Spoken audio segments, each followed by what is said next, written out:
نحمدہ ونصلی ونسلم علی رسولہ الکریم، اما بعد۔ بھائی نے قربانی کے جانور کے حصوں کے حوالے سے بات پوچھی ہے، سوال پوچھا ہے۔ بھائی مسئلہ یہ ہے کہ نبی صلی اللہ علیہ وسلم نے میکسیمم جو یعنی کہ اختیار دیا ہے بڑے جانوروں میں، جن میں جو ہے وہ گائے یا گائے کا مذکر ہے اور اونٹ ہے یا اونٹنی ہے،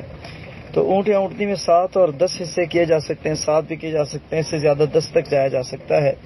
لیکن جو گائے اور بیل ہے اس میں 7 حصے ہوتے ہیں۔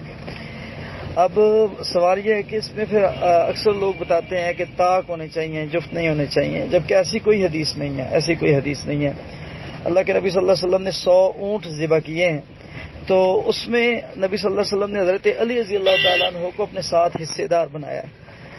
حضرت علی رضی اللہ تعالیٰ عنہ کو اپنے ساتھ شریک کیا ہے۔ صحیح مسلم میں بھی روایت موجود ہے اور صحیح ابن حبان میں بھی حدیث موجود ہے، 4018 نمبر پہ روایت ہے صحیح ابن حبان کی، تو میں نے جو ابن حبان کی روایت ہے اس کو بیس بنایا ہے، ویسے اس کے مطابق صحیح مسلم میں بھی روایت موجود ہے، تو جفت بھی ہوں پھر بھی اجازت ہے، طاق ہوں پھر بھی اجازت ہے، طاق کی کوئی روایت نہیں ہے، یہ کوئی پابندی اور قید نہیں ہے۔ اسی طرح اگر کوئی شخص چاہے تو ایک بندہ قربانی کر لے بڑے جانور کی، 2 مل کے کر لیں، 4 مل کے کر لیں، 3 مل کے کر لیں، 6 مل کے کر لیں، تو میکسیمم 7 ہیں، کم از کم جتنے بھی ہو سکتے